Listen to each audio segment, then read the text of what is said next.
Hi everyone. Hi everyone. Hi.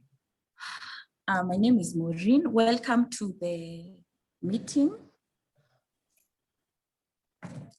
I hope everyone is fine this morning. I can see everyone has joined the meeting. Mr. Apollo is muted. Just a minute.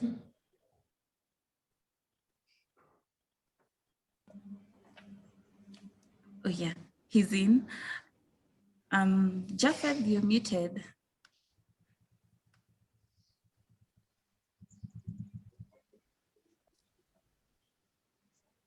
Yes, good morning, everyone. I hope everyone can hear me right now. Yes, we can hear you, Maureen. Yes, so let's start by introducing ourselves. I'm going to start with Noah. Noah, who is my co-host. Kindly introduce yourself. Hello, good morning. My name is Noah Kitkemboy. I'm a broadcast journalist with Standard Group Media on the economy desk. So basically we deal with business stories. And my passion is telling stories about small businesses. I believe that is what is running our economy. And it's essential to explore those businesses and understand that dynamic. So seeing financial institutions here and people on the technology front, I think it's very important because everyone needs to be part of the conversation if we are to move forward. So I'm really honored to be here. Thank you very much, gentlemen and lady. Thank you so much, Noah. Good to have you this morning. Next, we're going to have Eric. Thank you very much, Maureen and the team. My name's Eric Bayugi. I'm the founder and CEO of Malipo Circles. At Malipo, we are very passionate about the idea of people coming together to achieve their goals. And our core belief is that if we can empower this group with financial tools, with accounting and financial management tools that they cannot afford now, or that they don't have mostly informally, is we can unlock a lot of potentials in this kind of groups and based on the kind of money that they keep already. So that's our main goal. And that's why we're looking for partners who will enable us to achieve that dreams. Hence our partnership with Faulu on this webinar. And we hope we can be able to talk more as we continue on this. Thank you. Okay, next we have Japheth Ochieng from Faulu Bank. Thank you very much, Maureen. My name is Japheth Ochieng. I'm the head of business growth at Faulu Bank. We handle a number of CHAMAS and group business. That's our bread and butter in the bank. So we are really passionate to service that particular area. But I'm also here with my boss, Apollo, and he will also introduce himself. Thank you. Okay. Next, we have Mr. Apollo Njoroge, the CEO and MD for the bank. Yes, thank you so much. We are really humbled and delighted with this webinar, and we really look forward to engaging with the members and just the viewers to really bring a good understanding of what it is that we do.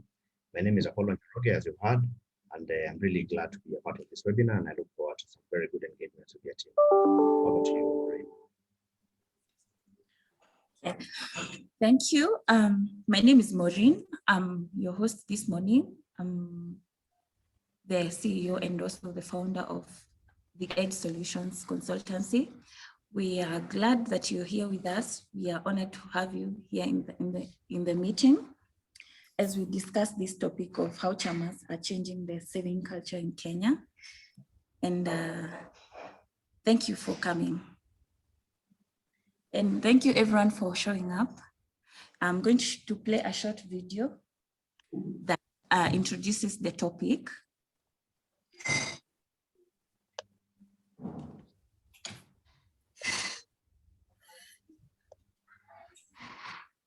Noah, hi Noah.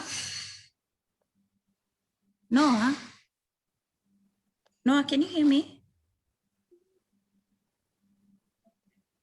Noah?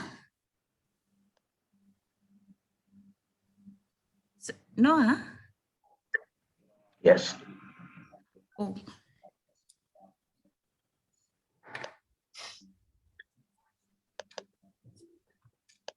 You can introduce the topic with Okay. Yes. Okay. So everyone who's very much, Maureen, for this opportunity, and taking time on your Saturday to discuss matters finances, especially CHAMAS. I think it's something commendable. If you've grown up in a setup that I grew up in a local village, then you understand the importance of CHAMAS and how our moms use this tool to do a lot of things, even take some of us to school. And that is one of the issues that we're going to be discussing, how CHAMAS are changing the saving culture in Kenya. Because when you look at the formal banking sector, the saving numbers are not very encouraging. Yeah. And when you look at the classification of CHAMAS in our financial structure as a nation, CHAMAS have always been categorized as informal. So what we're going to do, I think it's look back where we're coming from, the history of CHAMAS. How did they begin shortly, so that we understand where we are coming from and where we are heading at the end of the day. So I'm really glad to engage in this particular topic. I don't know whether we can jump straight into the questions for it. Yes, I wanted to play a short video. Okay. It's not ready yet. We can go ahead and ask some questions. Okay, lovely. Yes. So I think in every conversation, we can't assume that everyone understands what CHAMAS are. Okay. It's a concept that is very simple, people coming together and pooling resources, and for one way or another they support each other. So maybe starting with Mr. Apollo, where are we coming from? What was the origin of CHAMAS? How did they come together, and how have they morphed into what we see today and what we call CHAMAS today? Well, thank you. Thank you very much. You can hear me well, I hope. Yes. It's very unique when you talk about CHAMAS, because 3 out of every 5 Kenyans are part of a CHAMA group. And that is one of the most phenomenal things that, so it means CHAMAS are so much a part of the DNA of this country. In fact, if you have to step back even before you talk about Faulu, is as you have said, in the villages, the roscas and the merry-go-rounds, those were always a part of us, where the women came together, helped every time they came to meet, they contributed some little money to work together, and every time they met, this money was given to one person. So there's a sense in which CHAMAS have actually been a part of us, and it's a good thing that now Faulu saw that opportunity, and indeed the foundation on which Faulu is built is around CHAMAS. And what do I mean when I say that? It means that what happened is as food for the hungry, Faulu was started about 25 years ago, by an NGO called Food for the Hungry. And they used to actually go to Mathare to give people foodstuffs for free.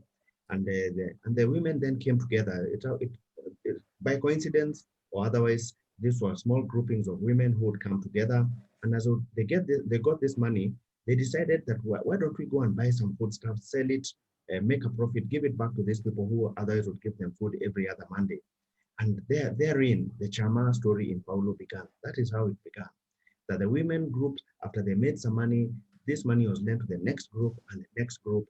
And before we knew it, the 500 billion fund was created, that then created the foundation on which what we need CHAMAS today began.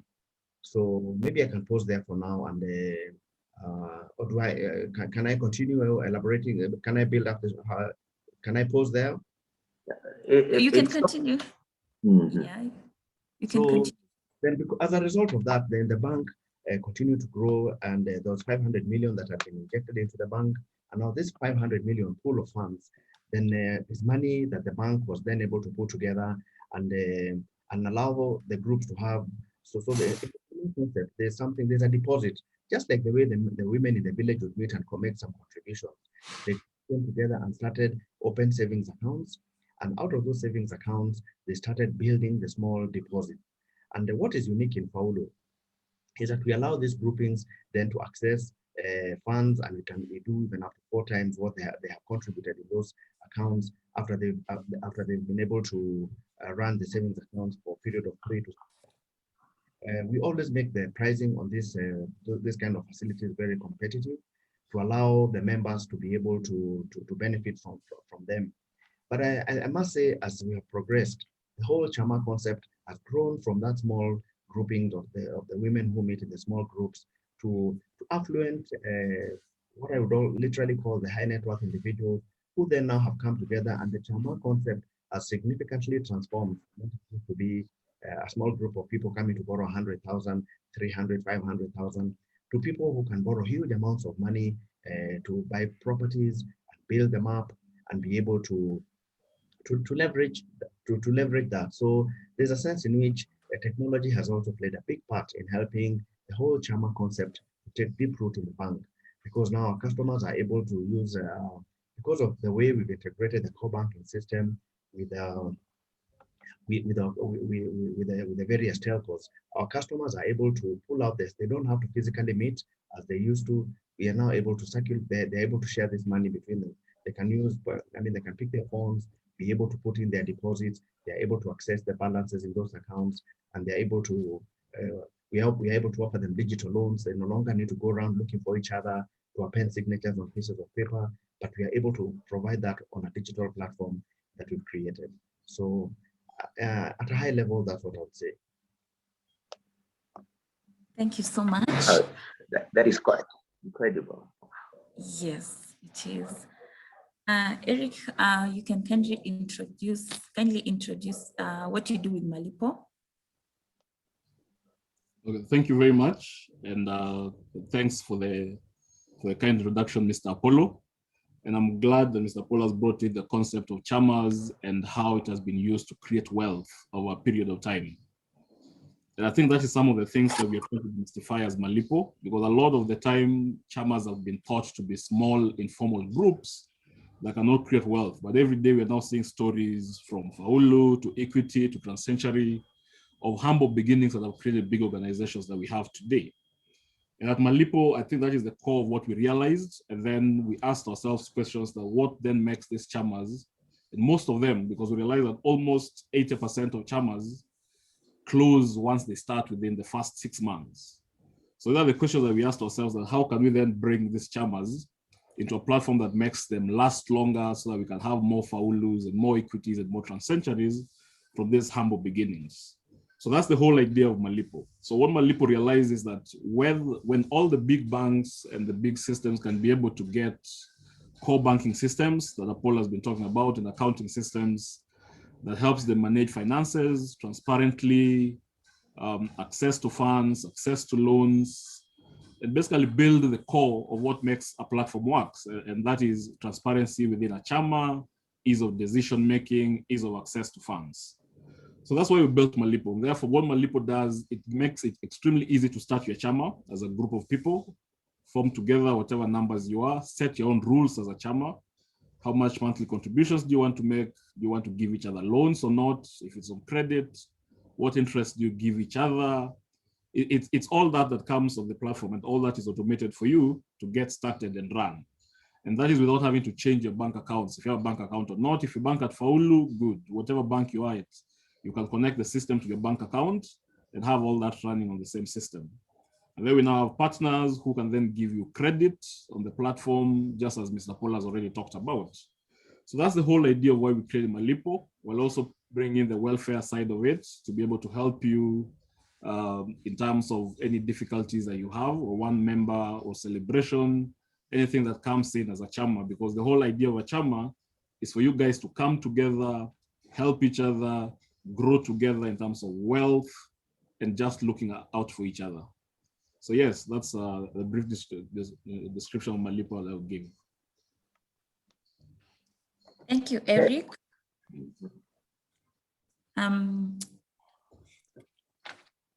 Thank you, Eric, for that introduction of Malipo. So we can jump into questions. Another question.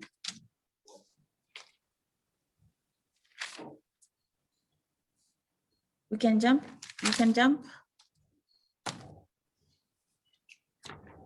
Onto another question, Noah. Yeah, I mean, the conversation that I'm getting, I think. Ask, you can get, sorry.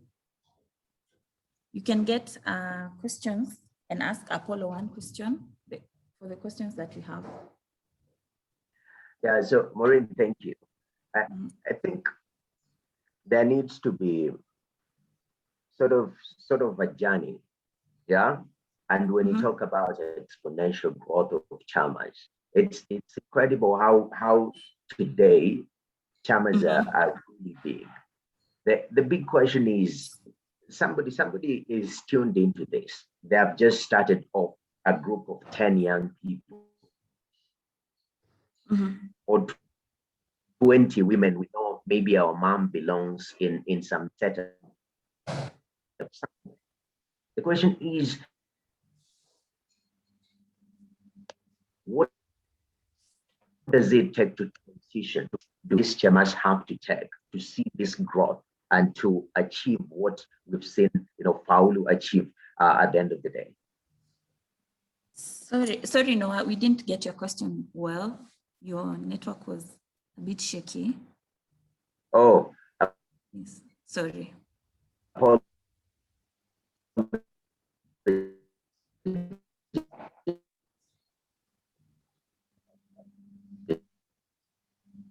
Sorry. I hope. Hello? Noah?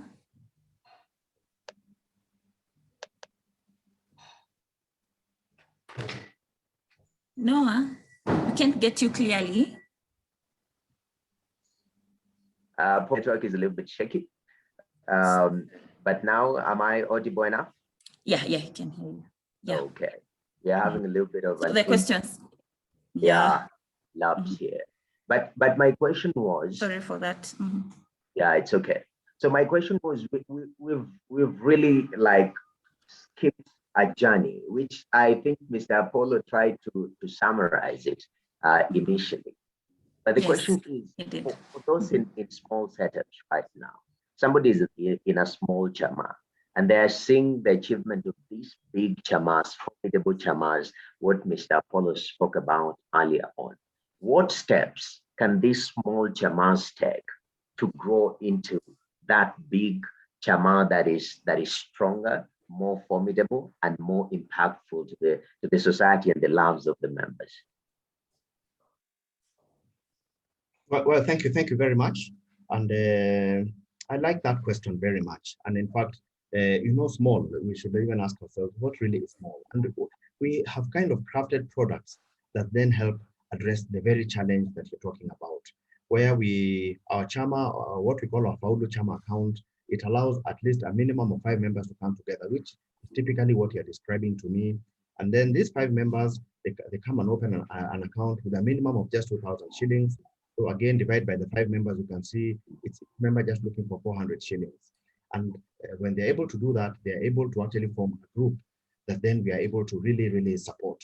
These groups, we then allow, it's a very, very interesting journey, because we allow them first to create a culture of saving, because one of the things we must emphasize a lot in our conversation this morning is that wealth is created from savings, that you must first learn how to put aside some money, and it's out of that money that you can then be able to create a way of creating a growing effect or an opportunity to be able to grow that amount and to make it possible for people to continue to grow. So what we do is that these groups, after we allow them to come and put together as little as 2,000 shillings, within a period of 6 months, this group will have contributed. If they're doing 2,000, they already have 12,000 shillings. And the first small loan that we give them is a loan of 50,000 shillings. 50,000 shillings is a lot of money.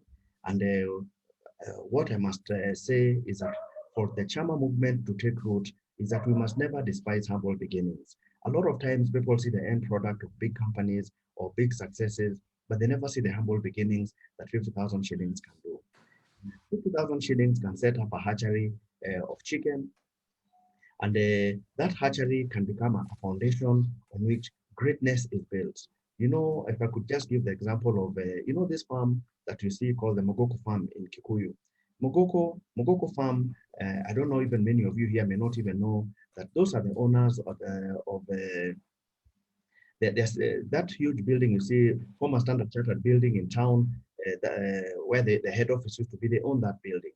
They own the waterfront. You know, when you say waterfront and Chama, you think they're not related. They're completely related. But that whole effort came out of a hatchery. Mogoko Farm, they became one of the biggest shareholders in bank like Equity, and today it's a different story. We can give many examples, and I said we understand that as we come here to discuss CHAMAS, we're not coming to talk about a marginalized group of people, but we're actually talking about people like you and I who can create opportunities and create a lot of wealth for people in our own villages, people within our own influences.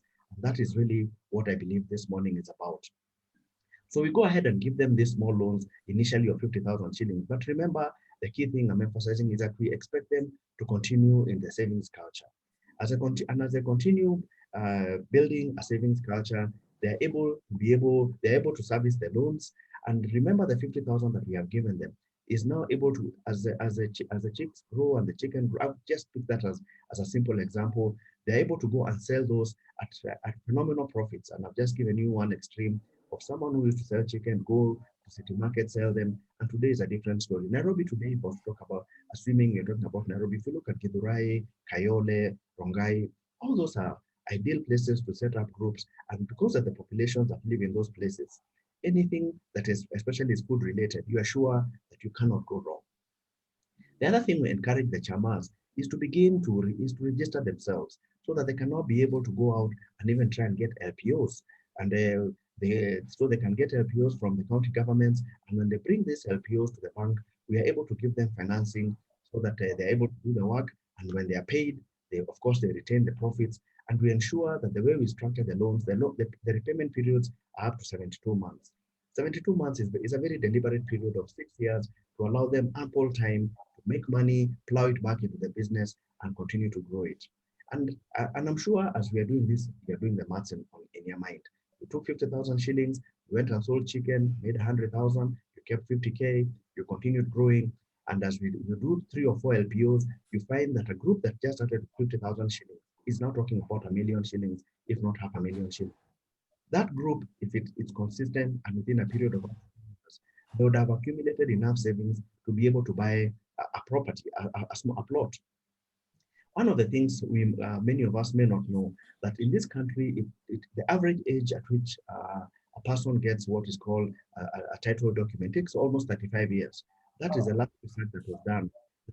Kenyans take, when they are around 35 years old, that they have a logbook, that's when they have a title. That's an average. Of course, the statistic is distorted within towns. But then it tells you that because having a collateral plays a big part in helping the CHAMAS then move to the next level, where they're able now to buy a van, where they're able to buy some vans that can do transportation, buses, and on and on. I can go on and on. And I can give you examples of some CHAMAS that we have formed that were able to buy a bus. These are women who buy a bus that then starts flying the Kisumu-Nairobi route. And within a period of 4 or 5 years after they paid, they have 2 buses, they have 3 buses. And I think the limit is really the ambition that the group has. So I can pose the answer. And that is at the lower end. But I've also talked about CHAMAS today, where members now are much more affluent. They have grown a lot. Every time they meet, each one of them capacity to contribute 100,000 shillings, and there are 10 of them. So each time they meet, you can imagine they're able to raise 1 million shillings. A CHAMA like that, which within 1 year, they're able to put together 12 million shillings. Now, who own big buildings, some of the ones that some of the buildings that are right next to us. I can give an example without prejudice. A building like Jadala that is right next to office in Faulu is owned by a CHAMA. And I'm sure you have many more examples. But I think this conversation encompasses all of us. This is not a conversation for the marginalized or the people who don't have money. This is a conversation that is relevant to all of us, whatever levels of life we are at. Wow, that is incredible. And one of the pointers that you've made is that, wealth is created from the discipline of saving. Now, bringing in Mr. Oyugi, we understand at this age and time, especially with the, growth of,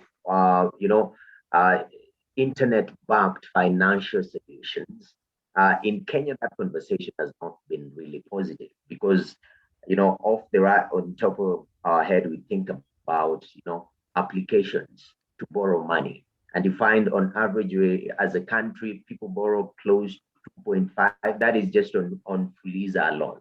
We haven't put even, 2.5 billion, right? We haven't put in the loan application. So technology, in one way, it is propagating this culture of too much borrowing. But today, we are talking about saving culture. How do we start turning this conversation around to see that technology is now being used to encourage people to save money more than just borrow money? I think the idea of access to money and capital, as Apollo has said before, and as what I really want to reiterate, is the idea of how do you build wealth. And there's a lot of emphasis that wealth is actually built through savings. And there's a story that one of my friends keeps telling me about the idea of how do you create wealth both for an individual and economy. So you have this gentleman who lives on an island, and for him to get food, he has to go and jump in a salty water lake, catch a fish that he's able to go eat for the day. So he sits down and starts to wonder about how miserable his life is at that point. So he decides one day that I have to take a risk and think, how do I make my life better? So he goes and takes a branch, sharpens it. For a day, he does not go to fish, so he sleeps hungry. That is the risk that he takes in his life. He does not know if the idea is going to work or not. But for sleeping hungry on that day, the next day he goes, he does not need to jump into the salty water. His eyes don't need to burn. He's able to see the water. He uses the spear, as he now calls it, and catches 2 fish for that day. That's a growth of 100% that has just happened by having what you call a capital tool. So how does that then grow? So it means he can now decide that I'll now go and fish maybe once every 2 days because he has 2 fish, or he can fish every day and have excess, which he can then sell. So what you're trying to build with Malipo is a capital tool, which is a very important part in wealth creation. How do you find things that accelerate the process for you to make wealth?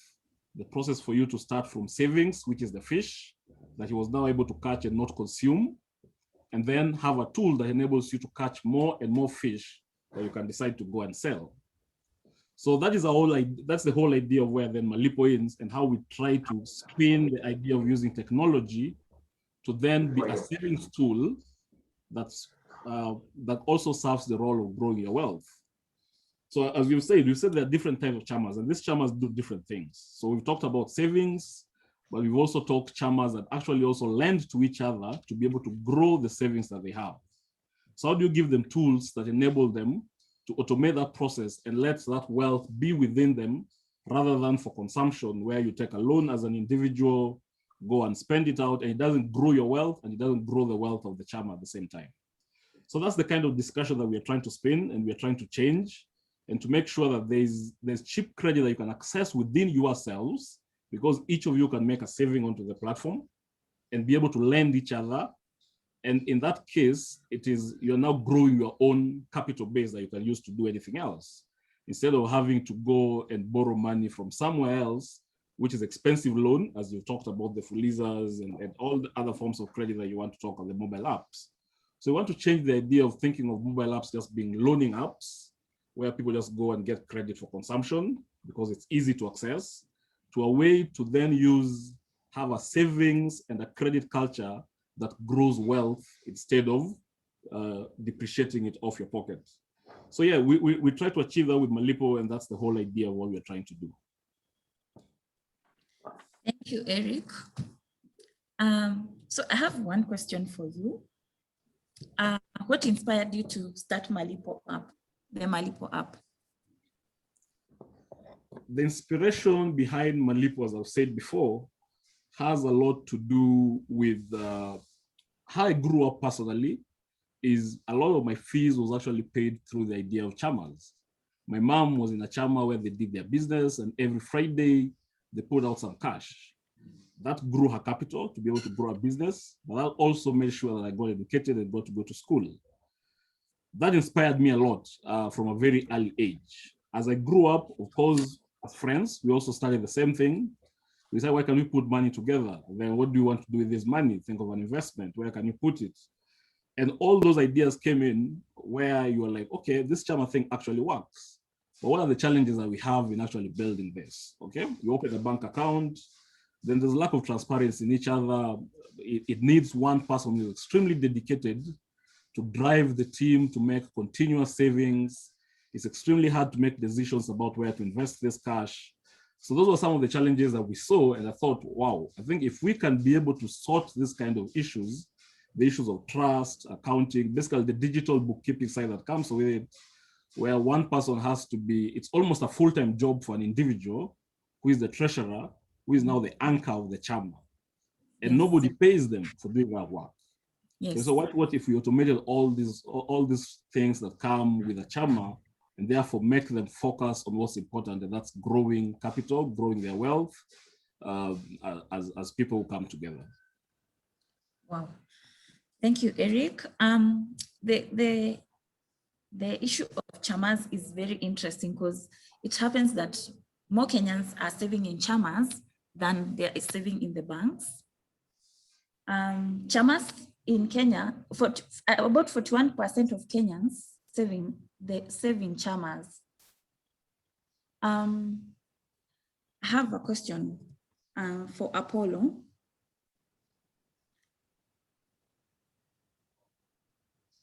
What has he's muted. I don't know whether he can hear me. Noah? Yes, we can get you clearly. Okay, let me just, okay. Before Apollo unmutes himself, let's ask Eric another question. Eric, some people have been asking questions, and they have been asking, how accessible is Malipo app? So Malipo is on the Play Store, so anyone can go and download it at any given time, even now. You set up you basically download the app, register, set up your CHAMA, invite your members, whatever rules you guys have a CHAMA, you set them up. And that's how quick it is to get started with a CHAMA now. The easiest way to create and start running a CHAMA right on your phone. Okay, someone is asking, how do we join how do my members join the Malipo app? So once you set up your CHAMA, once you set up your CHAMA, Malipo has an invite feature where you then invite all members of your CHAMA to join you. So once they accept, they become members of your CHAMA. Okay, I know you can go ahead. Yeah. So thank you very much. Mr. Apollo has not yet come back, but I was just looking at some statistics in terms of financial access to financial services in the country. And the latest survey that we have that was done by Statistics Bureau, KNBS, together with Treasury and Central Bank of Kenya. The latest is in 2019, and I think they did a pretty good job. And I see Mr. Apollo is back. So looking at the way Kenyans are accessing finances and products. First of all, financial inclusion has really come a long way, and access to financial products. I mean, 2006, 56% of the population, 2019, 82%, which is a very huge growth. So in terms of that growth translating into numbers, Mr. Apollo, how many CHAMAS as Paulu are you bringing on board, maybe on a yearly basis? Every year we do 50 to 80 CHAMAS. Last year there was a bit of a slowdown on the backdrop of a significant COVID impact. And I think I like even the issue you're talking about, financial deepening, because Microfinance Act itself was enacted to help deepen the market, to bring a lot of more and more people into the financial space. So literally talking about financial inclusion. But what is interesting, although we say that, banks have been around for a long time, and telcos, and I'm happy today we're also talking a lot about technology. Technology has done a big part in terms of penetrating the markets that banks for a long time were unable to do, because it took banks almost 20 years to get to get the total numbers of around, actually the number they give is about 10 million, but there's a big element of double counting of customers between one bank and another bank. So we have about 50 to 80 chamas, to be specific to your point. But I think what is important is that we must think a lot about financial inclusion. And we also have to ask ourselves, what was interesting last year, although it was a COVID year, if you looked at the financial statement of all banks, generally the total savings went up. So people have now come to the realization that as a chama or even as individuals, it's very, very important to put some money aside. And I think you've seen the joke that it's not a joke. That in this part of the world, for every 10 shillings people are spending, they would spend 11. So they were always in debt. But I think we've seen that beginning to change. We are seeing the number of chamas increasing, and the chamas also play a bigger part of social support. It's not just the fact that people come together, they are friends, and it becomes an avenue that brings them together, and socially they're able to support each other. Japheth should also feel free to jump in and share some of his views. Japheth, any comments from you? Thank you, Apollo. I think you mentioned well. Chamas are very important channels for growing the economy, and in fact, in terms of the support that we have for one another. Chamas don't only assist in terms of growing wealth, but also the support systems that are there. And that's actually the core history of Chamas. It was to support one another, and then from that it went on to economic empowerment. So it's very, very important. And as Apollo has mentioned, there are a number of chamas who are currently unbanked. As a bank, we do between 50 and 80 per annum. We would like to see more of this going up, because there are lots of opportunities to grow this particular business. And from the humble beginnings that we talked about, we can be able to really develop the economy of this nation. So I think in terms of the effects of chamas on the economy, there's still lots of room for improvement, and the chamas can play a very, very important role in growing the Kenyan economy. Thank you. Definitely. That is very important, because actually COVID has really exposed some of the loopholes in our economic system. And one of the ways that we can fill those loopholes is strengthening the chamas, because they are reaching down to the bottom. We talk about access to credit in our country, and the SMEs, for example, they've been complaining that they're not getting enough credit to invest in their businesses. One of formal financial sector, I mean, banks are preferring to invest with government other than invest and take risk with SMEs. So who will fill that space? And I think chamas can play that role. But looking at uptake of credit by people from chamas, I was looking at those statistics, and it's quite interesting. So back in 2006, it was standing at 1.7%. Okay, that is in 2006, a lot of years ago. In 2019, that 1.7% has grown to 8%. This is credit uptake from chamas. Why over a number of over 15 years? Why has it jumped from 1 to 8%? And could we do better, Mr. Apollo? Yes, we obviously can do a lot better. And I think one of the things I can also say is, even one of the challenges we face as a country is how we collect our own statistics. I think we have huge gaps. There's a lot of informal trade that happens that is not captured, because these statistics are based on registered groups, but there are many groups that are not registered, that are completely informal and work out of the formal banking system. What I mean by that is until today, there are still many groups that meet together as friends, they exchange money. It doesn't go to any bank account. People meet together, they contribute maybe 50K, and there are 10 of them. They raise $500,000. The $500,000 is given to one person. He goes and buys a plot cash. And so there's, and to that extent, the statistic is distorted. There's that distortion that we need to appreciate exists. But that said, but that is a challenge of the banking space. But that why do people sometimes feel they don't have the need to physically bring money to a bank, and why do they transact directly like that? If you look at some of the regions, especially where we have a lot of pastoral communities, on market days in places like Narok, Kajiado, if you go to those places, the kind of money that is exchanged, or in places like Nanyuki or in Mararal, if you go to market days, where they sell cows, millions of shillings are exchanged. And on the same day that happens, there are people who hold huge amounts of money. There's a lot of money that is not necessarily in the formal sector the way we know it or understand it. So people hold a lot of that cash. They go and buy whatever they want to do directly.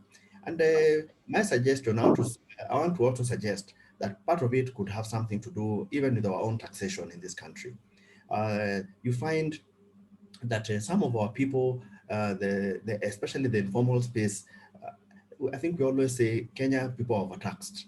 We should try and see how do we open that tax bracket. It is assumed that the employed salaried people are the ones with revenue, but you can see the real revenue is sitting in the informal space. If you go to a place like Kikomba, those people, the kind of turnovers that are done there, they're huge. But how much tax do those people pay?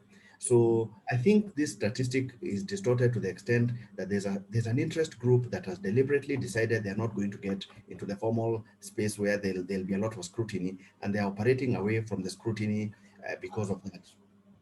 And that is why there was this tax that was introduced on what is it? It was called like a self-assessment tax. You assess yourself like a minimum tax that you need to pay so that you are able to keep the economy running. Because as you said, if the reality is when we pay taxes, we also grow the country, we create the infrastructure. So when we run away from supporting that side of things, and we expect to have good infrastructure, where will the good infrastructure come from? When we want to have a good medical scheme, a better NHIF, a better pension fund from the government, they're not able to do that because of the situation that we have created. Okay, that's it. So I believe that the numbers are significantly higher than that, but I also believe that we have a role in ensuring that we can create an environment that allows them to grow. You make the point that how come, you see, a lot of these CHAMAS, why are banks not lending and why are they going to T-bills? I think you alluded to that.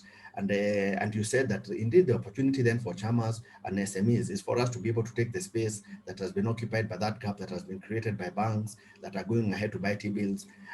But let us step back and say one of the things then that happens, if you look at CHAMAS and SACCOs, they lend, but sometimes the pricing is not necessarily very attractive. Sometimes we find that even the reason why banks are behaving like that in the first place is because of a regulation where when now we're talking about the CBR plus 4% and banks are lending at around 13%. You see, you can now see why that behavior pattern is the way it is. That behavior pattern is like that because the banks are assured of a return at 11%. So there's no interest in taking a 2% risk.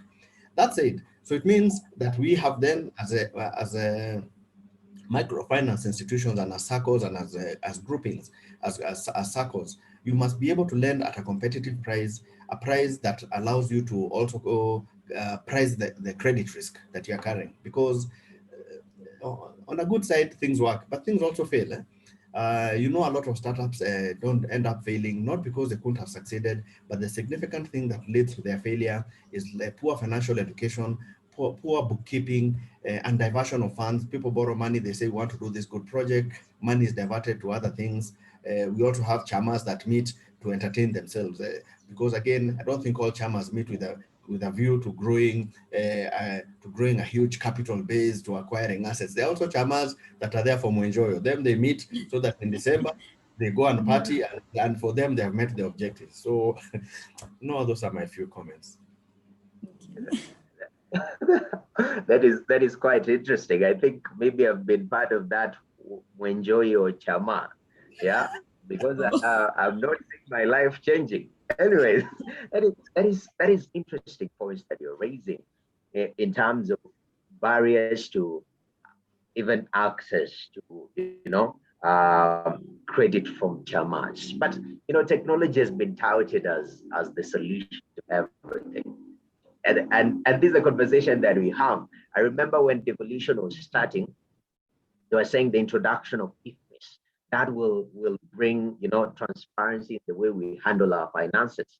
Then a few years down the line, we are like, people are going around IFMIS, and still there's money finding its way out of the system. So in terms of technology, and coming to you, Eric, some of the points that Mr. Apollo has raised in terms of CHAMAS, technology rather being used to streamline CHAMAS. In Kenya, where do we stand in that scale, in that grand scale of things? My general understanding of technology and belief in technology is not supposed to change life as we know it. It is supposed to make things more effective for us, simpler, but don't change our lives. And I think the mistake we do make at times is try to make technology a panache for all our problems. And we realize that when you're building some of our solutions, we don't try to change how you run your CHAMA. We appreciate the fact that you have different reasons why you have your CHAMA. We appreciate that you have your different rules that are on the ground, but you just want to automate those processes. You don't want us to change them for you. And therefore, we've built all our technology with that human concept in mind. So I don't see at what point then that you want to spin the idea of technology to be all of a sudden like now everybody's going to start saving because there's an app or technology allows them to save. It's not going to happen. We don't think that we are going to make the whole idea of CHAMA now go formal simply because we made them a solution that enables them to have transparency on their platform. We appreciate that is not going to happen. But where we are going to play is for those who understand that finances, when they land on the hands of one person, who is they called the treasurer, requires trust. And we therefore give them somebody else. And we actually refer to Malipo as a person, because it is the person who now becomes the treasurer that handles your finances, where none of you now has to be worried that so-and-so, because he has his own financial problems, is going to divert our cash to use it for something else. Malipo now comes to solve that kind of problem, but do a lot more. When that person he has multiple things that he has to do, and managing books is not his strength. So you don't need to fight about finances, about how much at the end of the year when you need to share your shares, especially in some of the CHAMAs that involve shares. You don't need to fight about your contributions and how much you have. Now you start fighting the treasurer on the calculations, because you understand that basic math is hard at times, especially when you have to sustain it all through and when money disappears, because we are human. And at any given time when I receive money from my CHAMA on a weekend, and I'm broke, I'll divert the cash for the time being, and then I'll be able to pay it back. So what if you had a solution that stops all those kind of issues happening from the very onset? Because some of these issues are very simple. They have nothing to do with banking. They have nothing to do with, it's just how we live our life. And ideally, that's what we are trying to solve. And of course, Malipo also goes about that. We realize that when you are in problem, you also need to do a fundraiser. And it has the same concepts that you want to do, which the app also supports. You simply want to be able to pull yourselves together, collect money together in a way that's transparent between yourselves, something private. It doesn't have to be public. So we understand that, and that's what we try to streamline, automate, and make it extremely painless for members who want to do CHAMAs. Wow. I think that's an important point that everyone has to note down. Do not say that, technology is this, magic bullet that will just transform everything, but it is there to streamline and help, things become more efficient. And this raises the question now, because we have a very young and bulging population in the country, Mr. Apollo. Majority of our population is young. And that's why we're talking matters high unemployment rates amongst young people. Now, looking at the demographic of being a sector player and an insider, the dynamic of people in CHAMAS that are vibrant and successful. Are young people included in this conversation? Are they taking advantage of this new system to be able to amass wealth and become better people? Yes, no, thank you. Indeed, it's an area we need to do more, because I think the reality in this market now is a lot of young people, as they graduate and leave university, it's not, I don't think a lot of them, in all honesty, assume, or even their DNA is necessarily employment, because the economy is the way it is. But yet, one of the most amazing things I must say that has happened is you can see a lot of these young people, they become so good at developing apps, they become so good at doing a lot of other things. And I think one of the things I must commend and acknowledge a university like Strathmore is the incubation centers that are created there, where people can go and incubate some great ideas. And then we as banks, we support them. We find as they go to incubate those good ideas there, we pick them up and offer them loans. And a lot of them are coming through the SME side of the business a lot, where you look for them because they have the ideas, they know what exactly they're supposed to do. The only thing they lack is the capital to do it.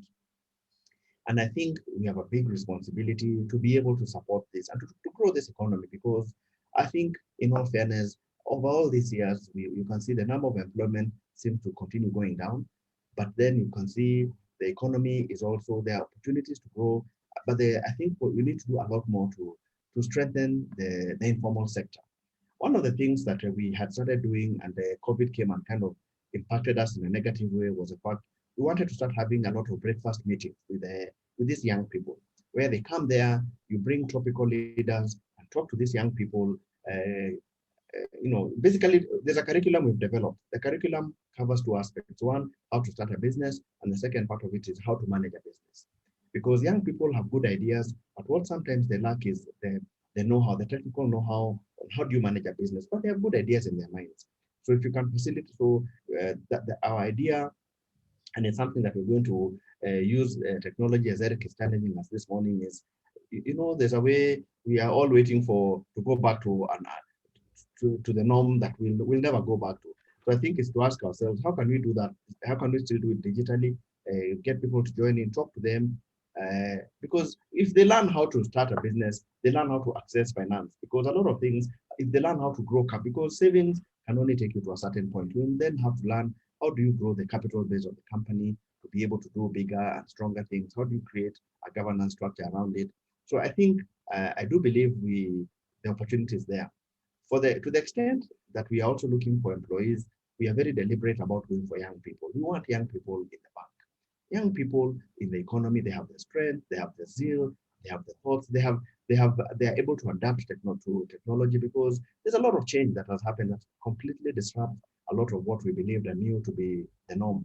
And then you see, we can get into a situation, if you're not careful, where you've created so much technology and there's so much, but the adoption is so poor. But the poor adoption of technology has a lot to do with the average age.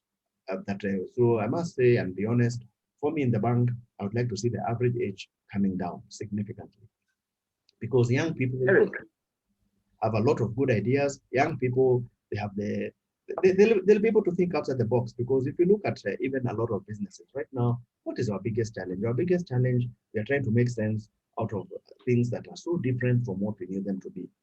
If you look at restaurants, let me just take that as an example. I'm sure you have a favorite restaurant, Noah, you need to go to. No, it's closed.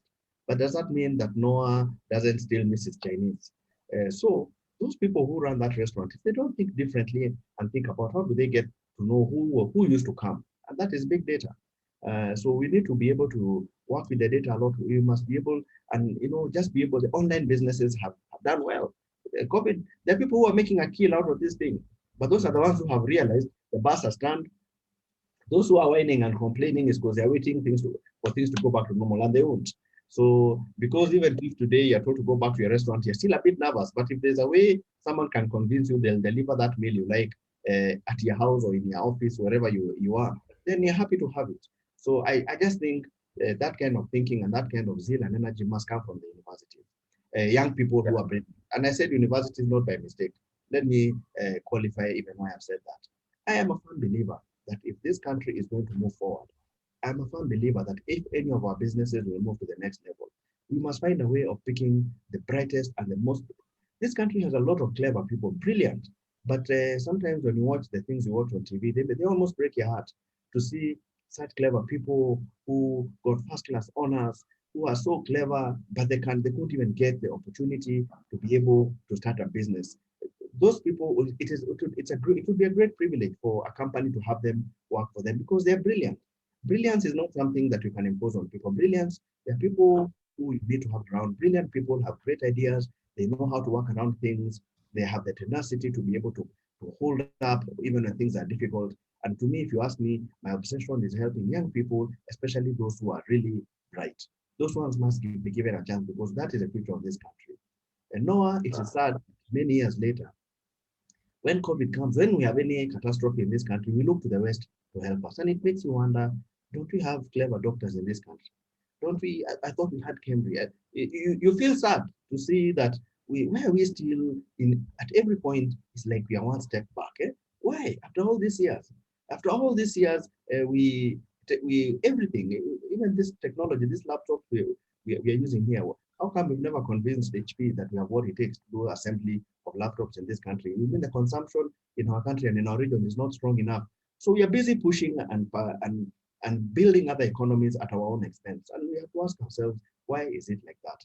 If you look at the sugar industry in this country, we had a big sugar belt in Mumias, Nyanza. All those sugar factories have almost ground to a halt. Why is it like that? Because some people want to bring in sugar using dubious routes.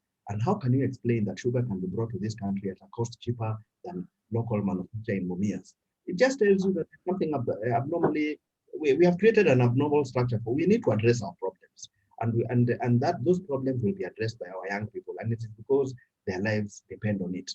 If you made the sugar industry work as an example, make it efficient, stop importing all this expensive machinery from India. Even as you have people here who do engineering, or what engineering do they learn? If after all these years they've never learned how to make cane crushers, and we still have to rely on people in India to make it for us to import it, and we pay taxes that we don't have.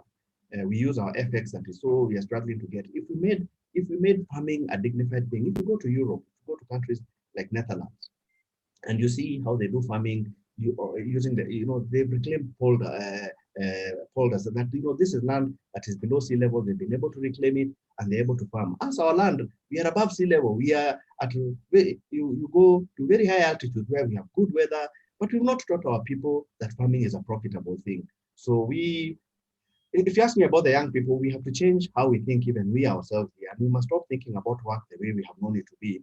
We must stop thinking that farming is a winning thing. Farming is not. If you go to the US, some of the wealthiest people they own huge trucks, they do proper farming and they make money. They export it and they've dignified the whole process. So to me, a lot of our CHAMAS, a lot of our young people, because we have a lot of arable land, we have a lot of neighbors around us who are starving, Somalia and other places. And if we can do good farming, we learn how to do value addition, things will change. Now to this day, many years later, we say we have the best in this country. But you know the truth. The people making the real money, we export a lot of this tea. What we get, Lipton makes more money than KTDA many times over. But does Lipton own tea farms? I leave the answer to you. So it tells us that our people in tea growing areas, our people in coffee growing areas, we don't even take coffee here in Kenya. Why haven't we encouraged, why don't we have the taste for it? But if you go to a lot of these Arabic countries, they love this coffee so much. So it goes to export. But if you go to Central today, a lot of coffee farms, they are uprooting those farms. But there are many jobless young people there who are suffering. If you go to Java today, those of you who like coffee, that coffee you take, why isn't it from Moranga? And I'm not from Moranga, not that I'm advocating anything for them. But why don't we consume coffee from there? Why do we import coffee to sell? Why do we go to buy eggs in the supermarket imported from South Africa? So no, we have a problem, and we have to face up to ourselves. It's not that the youth have been sidelined. I think maybe people our age are the ones who are the problem, because why do we allow for those things to be imported? We should be giving our young people money. They set up those farms, we buy the eggs, they make a living, they live decent lives, they're happy. But when we create a system where you allow all these things to flood this market, when you don't protect this market, you import everything. We even want to import workers from abroad. Those kind of senseless things, I think, have played a big part in hurting our economies and not making us be what we can be. But I do believe we have a chance, and to all of us, to the extent that we can, we must do our part in reaching out and helping the youth. When you have opportunities of employment, we must look for young people and give them those opportunities, because they hold the key to the future of this country. Heavy points right there. Actually, we can have a totally different webinar discussing, how we can turn back this structure, because it's highly skewed, as you pointed out. The other day somebody was noting that we are a country that imports toothpicks, but we assemble guns. It doesn't add up. But I think that is a bigger discussion. Eric, you are a tech person. You say that technology comes to bring efficiency. We understand efficiency with youth is one thing. Yeah, actually, young people tend to propagate, usage of technology. In fact, there is a high probability for a group of young people saying, it's easier to use, Malipo application because it's efficient for us in different towns and whatnot. So in terms of tech being that turning factor of trying to bring this huge population of young people. As much as earlier on you say that, tech is not the magic bullet. You do, bring efficiency. But is there a place of using tech to kind of convince this majority of young people in our country to look in and come into some of these spaces like CHAMAS and encourage, savings and whatnot? We hope tech will be able to achieve that, definitely. That is the whole basis of us building Malipo. But we also believe that life in general evolves around efficiency, from industrialization to being supply chain optimizations, efficient manufacturing. All those brought different companies that built up and made our world what it is today. We're now moving from industrialized age to a technology age, which is almost coming to its end. We're going to move to a new era altogether. Cars were manufactured faster, and therefore more cars existed on the road because manufacturing process were automated and made more efficient. So I think it's a general human culture to appreciate anything that makes your life easier, makes you more productive, leaves more space in your hands for you to be able to do other things, spend time with your family, friends, and just do the things that are important in life. I don't think the things important in life is constantly being worried about creating wealth. It's being able to enjoy the small things that matter. And if you can then automate everything else that makes your life difficult, or make them more efficient, or make them work for you better, then by all measures of success, go ahead and do it. I don't think there's any yard that should stop you from going ahead and doing that. And that's why we'll tell you to go ahead and download Malipo and start using it at any time. Because as I see, Apollo is very passionate about the idea of the youth and education and creating things. And I'm sure that 90% of who are joining us are in that bracket. And they feel left out by the banks, of course. They feel that banks are not there to serve them. And therefore, we encourage them to make products that work for them. They feel they have the ability to do the jobs. They start to sell their softwares to these banks. The banks still want to get from India and the UK and the US, because that's where they feel they're comfortable. So I think that discussion is very important, and we can have it during another time. We're already trying to work with Faulu, of course, to see if we can enable the CHAMAS that they have, who of course can't afford the core banking systems that the bank already invests in, so that they can also adopt these technologies to enable them have things that work for them better. So I am a firm believer that yes, as time has shown, of course, we're also spoiled. We're a generation that is spoiled, as I can say. The efficiencies of Google made everything to be a fingertip away, and therefore anything that doesn't work, you also forget about advanced technology. And that's why technology also moves fast. So if you deliver a solution, we guarantee that it works. We deliver on what we promise. I think that is the core thing that we pride ourselves on. There are a lot of people who work behind the scenes to make sure that works. And not only me, there's a lot of engineering team that makes sure that works. So I see there are a lot of questions talking about demonstration of the app and everything that comes with that. I hope we could have the time to do all that. But we get the idea that, yes, technology is important. Yes, the youth are important. And we try to bring them onto the platform to make them grow better. There's the idea of instant reward that is now very common.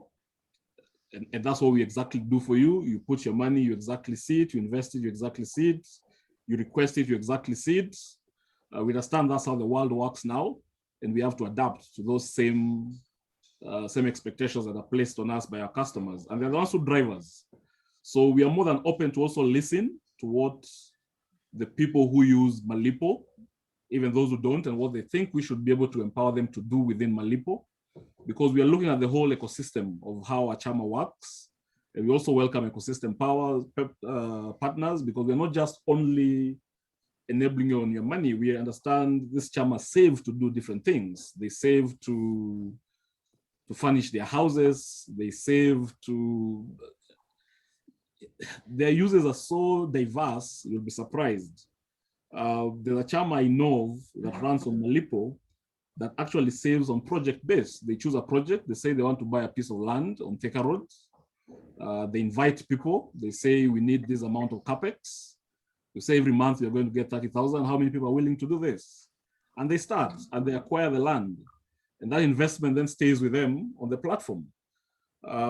They've invested, I have a CHAMA that started a project simply to buy cows because they wanted to start a farming project for beef.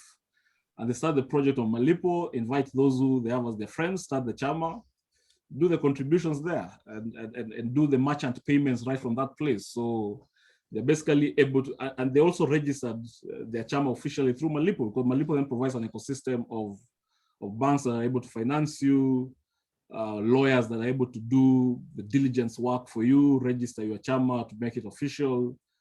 And we are with you to, basically it's all through the journey that you want. You want merchants that you're able to buy things cheaply from as a CHAMA, we negotiate those kind of discounts for you. So it's a whole ecosystem that we are building to serve the CHAMA community. You want to unlock some of the capital that you keep as a CHAMA, because we realize that they save. By the times I want to get out as a member, and I have my cash locked out in the CHAMA, Malipo then basically enables you to trade those shares within yourselves, and one of you is able to buy them. It manages the entire transaction process. So it's a whole lot more that we do as Malipo. We want to grow with CHAMAS. We realize it's a long journey that we all have to take together. We realize the youth need more and more tools that enable them to grow and to do their day-to-day things. And we're in a space where we are moving peer-to-peer payments, we are sure has been solved. M-Pesa has done very well, and we don't see the need of replicating that space. We encourage banks, of course, to do more with PesaLink, but we're in a space where we are seeing group payments to be what the future is, as in, this is the market that has not been addressed. People doing things together and managing money together in a way that is transparent, in a way that is quick, in a way that is efficient, in a way that is seamless. And that's where we're trying to play. And we hope we will achieve some of those goals that we're looking to do. Definitely we will. It will take us time. We'll learn from you guys, but we definitely will. That's incredible. Actually, I'm challenged, Maureen, as I pass over to you, because I have a couple of friends with me here. I don't know whether after this we'll take a look at Malipo app and start buying cows. Maybe that would be a good start for us, right? Over to you, Maureen. Thank you, Noah. Eric, thank you also, Eric and Mr. Apollo. I've been quiet for a while, but I've been checking on the questions that are coming in. And one of the questions someone asks, Eric, this is to you. If someone wants a soft loan, can Malipo hand them without having, like, being in a CHAMA? Can Malipo help them access the loan and then they pay later? Someone is asking that question to you, Eric. The answer is no. Malipo only supports CHAMAS and groups of people. I'm sure the peer-to-peer lending has been effectively dealt with by Fuliza and Mshwari and KCB M-Pesa and all the alternatives that exist in the market. So no, we don't. Eric, Okay. I thought you throw the question to me, Eric, and say Faulu can help them. Because Faulu can of course help them. Yes. That is our job. Eric should give the technology, and quite frankly, that is a space that we play in strongly, and we'd actually encourage the young people to come and open accounts with us. And we have a way of then being able to access, for us, we don't do collateral lending, we do cash flow lending. So as they come, we will look at what they can do, we'll try and understand the ideas they have, see how to support them to grow, and we will be happy to support, provide them with products, lending products that are relevant and ideal for them. So I'd like to request them to walk into any of the Faulu branches, and we should be able to see how best to help them. Let me tell you something, Maureen, just to add up to that. Sometimes even as they think about the need to borrow money to set up a business, I'd like to emphasize that there's a bigger need. As they open those accounts have it's a bundled product. The bundled product has an element of life insurance. If anything was to ever happen to them, in this part of the world, we think it's spooky to talk about death, but death is a part of life. And if anything happens to them, they have for just a payment of just about, is it a premium of 500 shillings, they're able to get a cover of up to like 100K. And those are good things, and it's responsible living. We have medical cover. As they go, if anything was to happen to them beyond their business, then we're able, because remember, Paul is part of the Old Mature Group, so we have very good bundle products that takes care of their medical, because during this COVID period, I think we realize health is a big thing. So we have those unique products, and I think I'd encourage these young people to stream into our branches, and we'll be very happy to see how to support that. Okay, thank you so much, Mr. Apollo. Another question, Eric, this also goes to you. Someone asking, can someone, for short-term users of the app who are saving for a short-term goal, are they able to still access their records once they maybe come back? Yes, your records always exist. Sorry? So once they're done with their short-term goal saving, can they still access their records once they decide that they want to continue maybe for a longer term? Yes, your records exist on the platform forever. For as long as you have an account on Malipo, your record exists on Malipo. We don't delete any of your records, yes. Thank you. Another question is being asked. What is Malipo doing for people who cannot access a smartphone? So ideally, what we enable in Malipo is if you're unable to access a smartphone and you're a member of a CHAMA, you can still, once your CHAMA is created on Malipo by one of your treasurer or chairman who has a smartphone, you can make your contributions using a pay bill. And the pay bill is 473299. The account is, of course, the ID of your CHAMA that will have been created on the platform. Okay, thank you.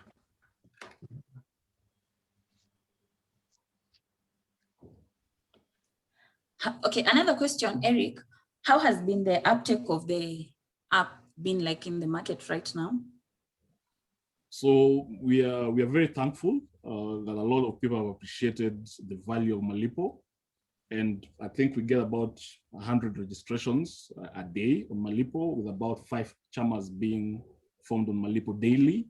So we are more than, it's been one of those things that have really made us to keep investing in it, because the adoption is quite interesting. So on average, how many CHAMAs are you managing currently? We currently manage around 600 CHAMAs on Malipo. Yes. Thank you. Then another question also.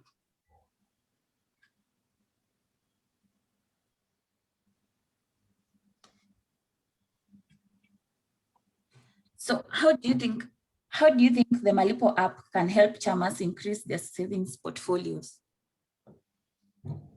So there are 2 things that makes a CHAMA grow, and from our perspective, and that we've looked to help see more CHAMAs grow from just small and increase their portfolio, as you talked about it.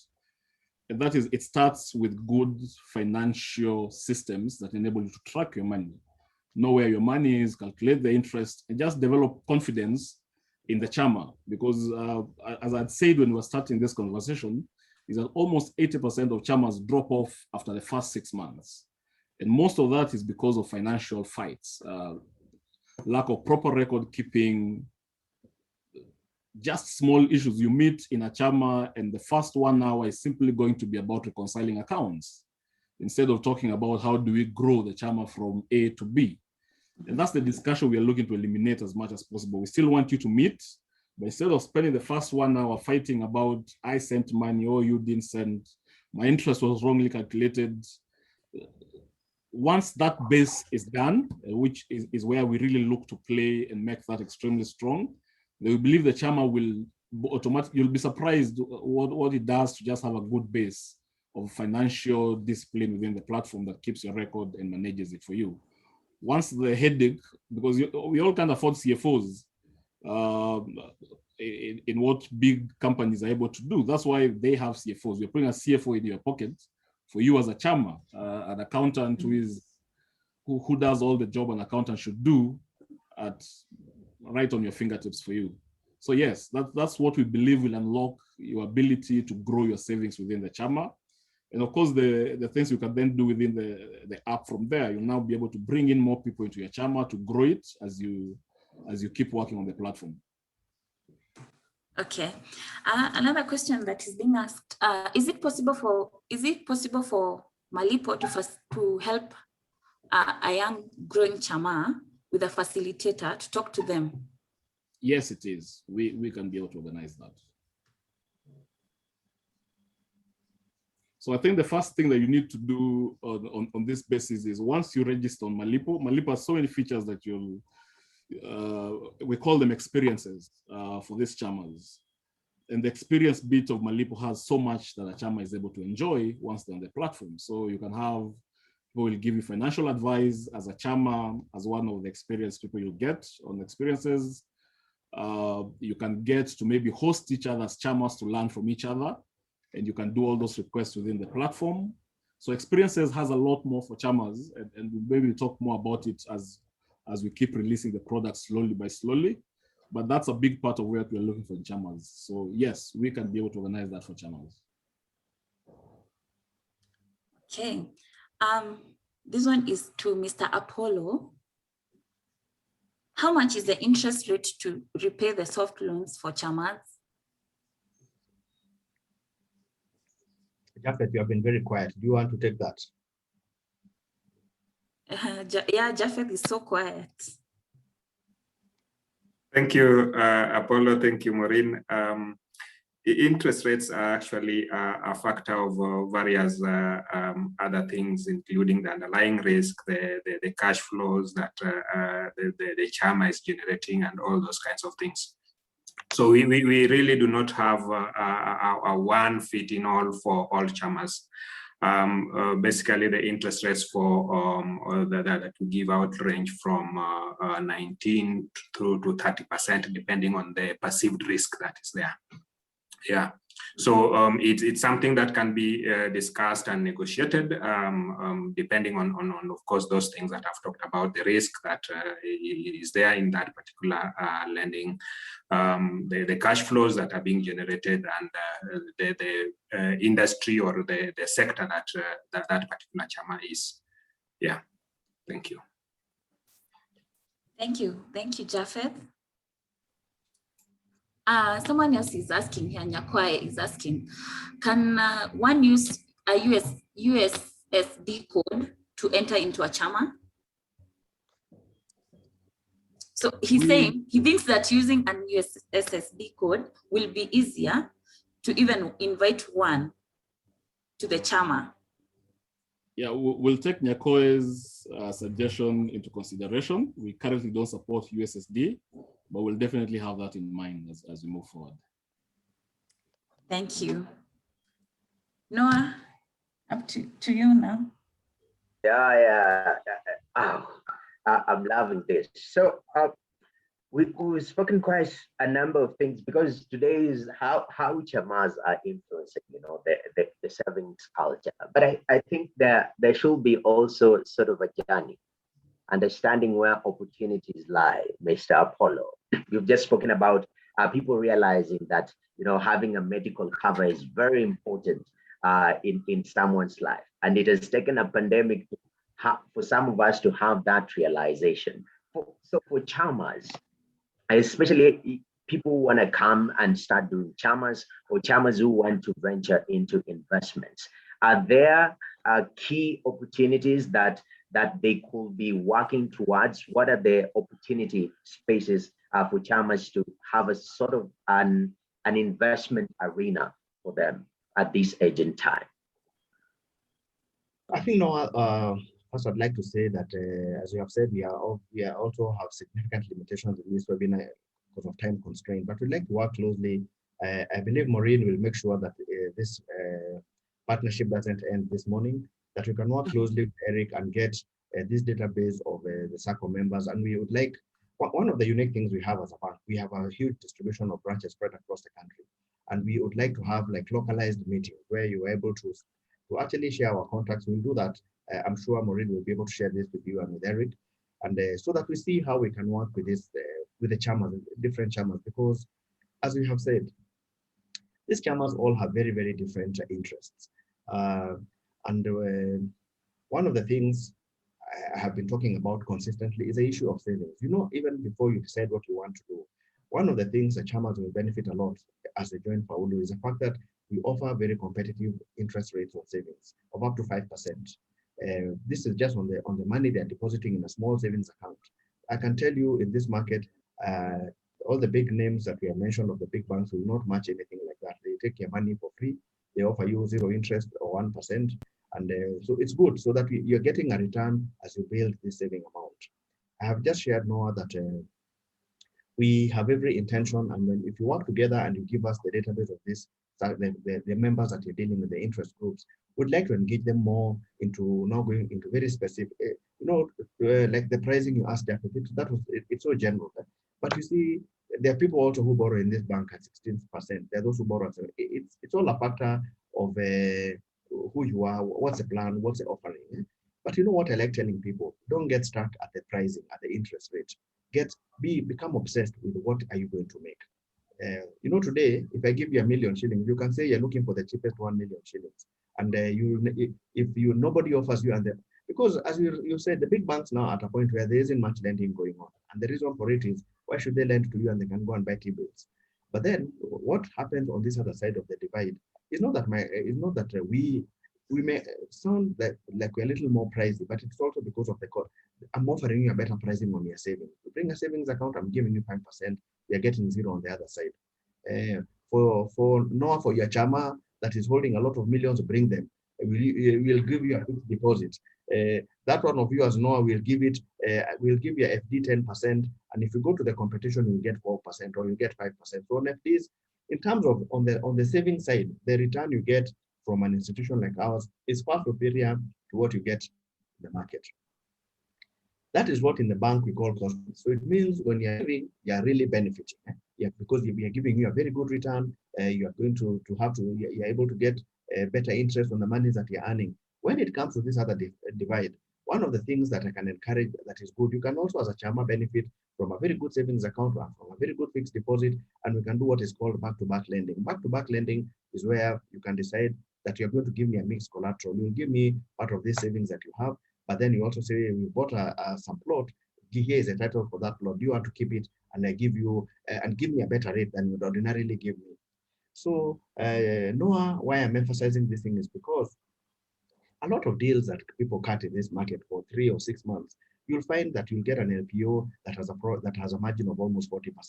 So you can become obsessed, or you can get a mental block about the price that, I'm not going to pay 18%, it's too high, I should go and look for cheap money. Why do you think Sherlocks are making a killing in this market? Sherlocks are making a killing because they tell you they're giving you 10% of the amount and you pay them in a month. So if you want $1 million, a Sherlock will tell you pay me, and I'm not telling you to don't go to Sherlock, come to Faulu. Faulu will offer you a very friendly rate, because even if you have to take that highest rate, let me take like the worst, the highest risk, at the highest risk of 30, it's like 2.5% per month. It's cheap. Because if you're doing a deal that has a profit margin of 20%, what do you care about paying someone 3% for money you didn't have? So, and I'm saying that so that we think a lot like entrepreneurs. If you become, a lot of times people get mental blocks, but you miss the point that as long as that deal has a good margin, and if the margin is 20%, if I was you, I would even pay 5.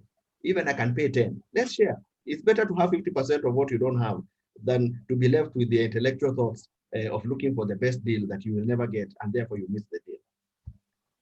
So Noah, those are the conversations we'd like to have with the smaller groupings, so that we help understand. Okay, and that's why I talked about things like LPO financing. All these LPOs, none of them has a margin below 20%.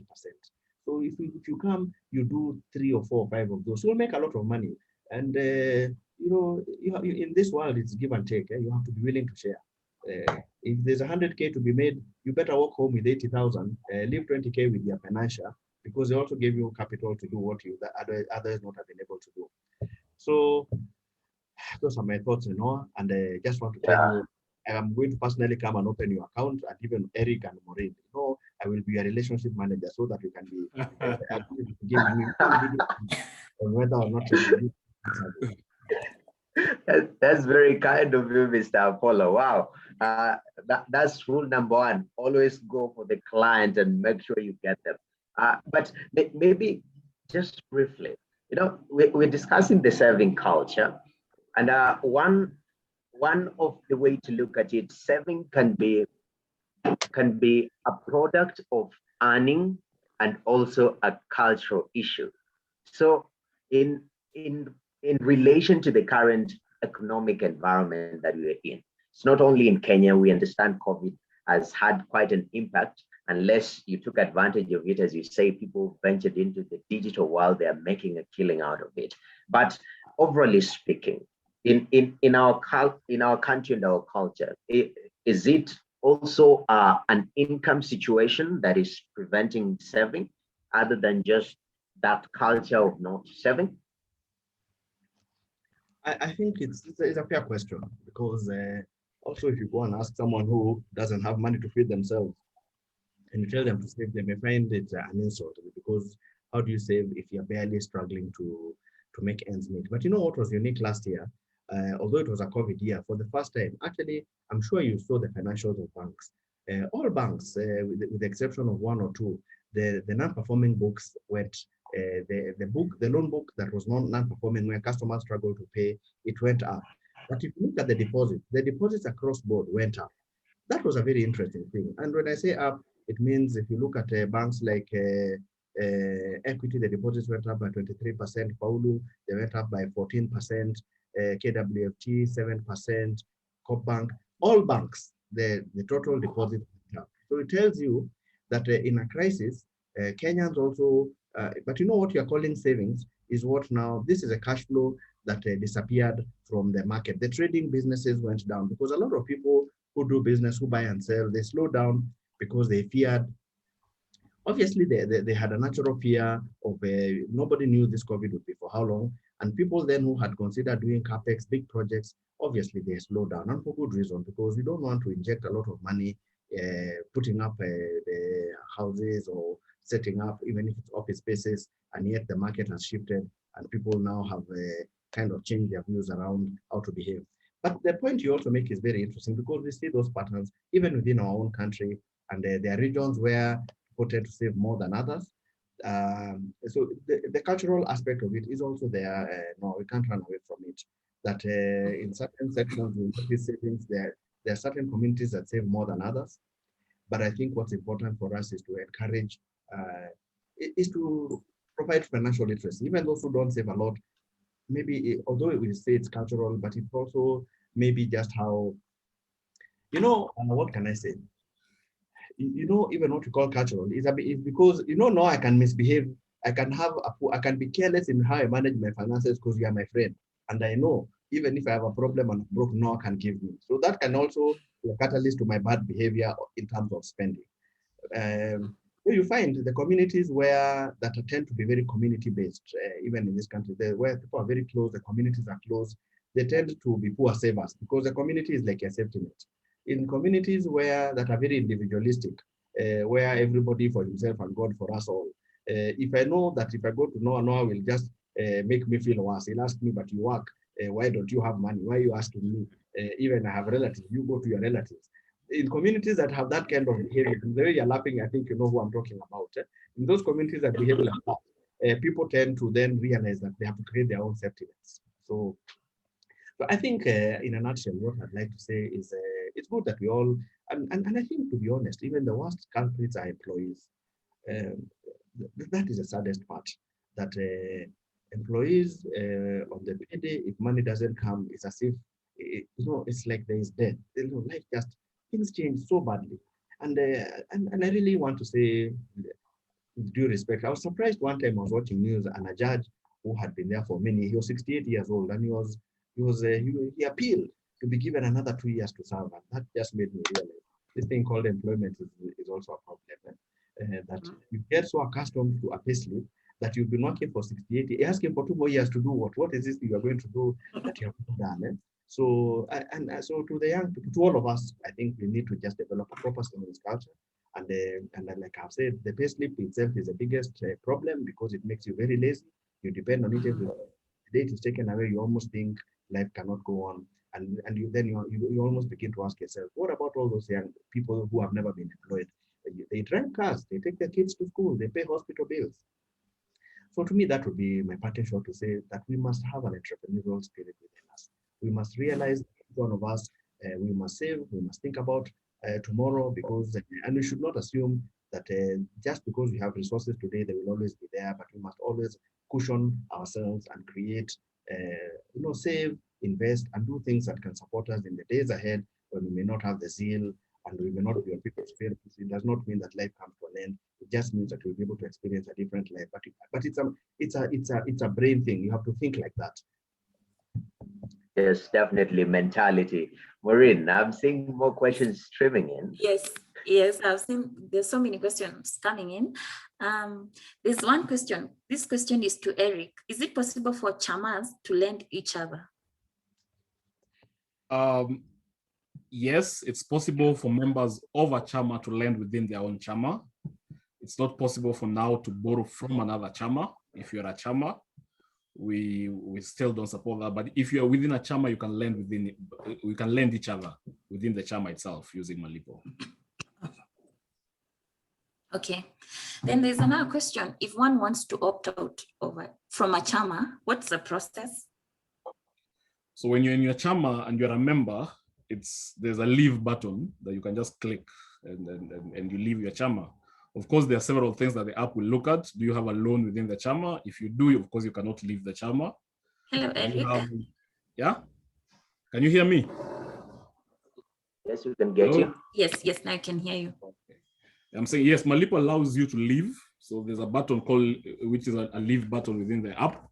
You just click leave and you will leave. But of course, there are several rules that before you're allowed to leave the CHAMA, that must be checked. Do you have an existing loan within the CHAMA? If you do, yes, you cannot leave. If you are the admin, you cannot leave unless you assign another admin of the CHAMA. If you have, if it is a merry-go-round kind of CHAMA and your turn is not yet to receive the contributions, or you haven't contributed for whoever is supposed to get their round next, you cannot leave. So there are several rules that we have that ensures that somebody cannot just wake up and leave while they have obligations to the CHAMA that they haven't met. Maureen, just to note, Kenyans, we have a culture of leaving groups at the middle of the night when people are asleep. We have that culture of leaving groups at midnight when everyone is asleep. So you wake up tomorrow, you just find, oh, somebody left 2 days ago at midnight. So I think that is quite an interesting use of technology. If you're not vibing with your CHAMA anymore, there's just a button there to leave, but with consideration. Quite commendable.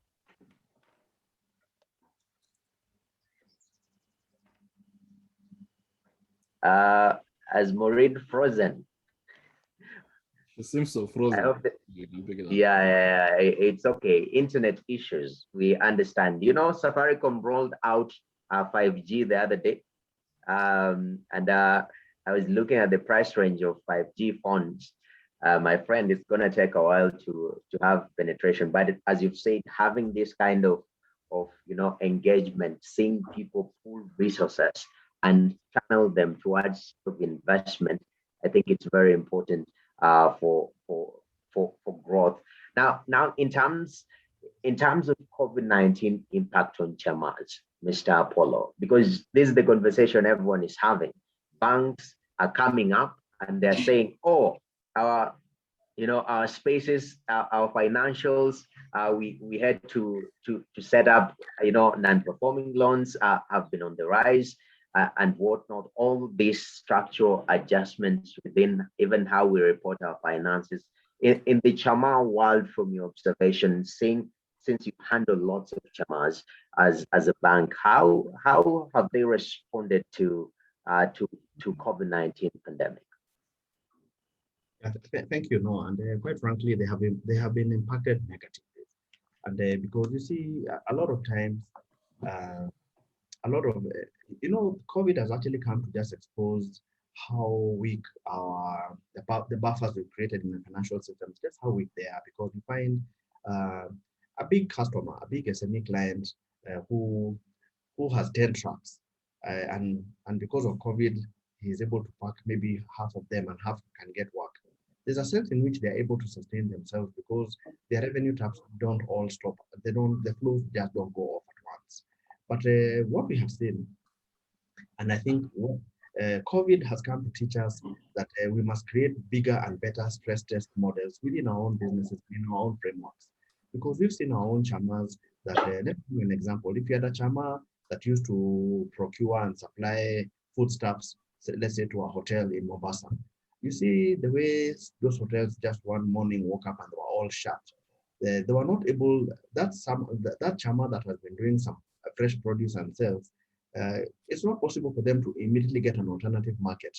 And some of them, maybe they had obligations that were tied to some of these deliveries. So you find they had to find alternative markets, and to that extent, they were impacted.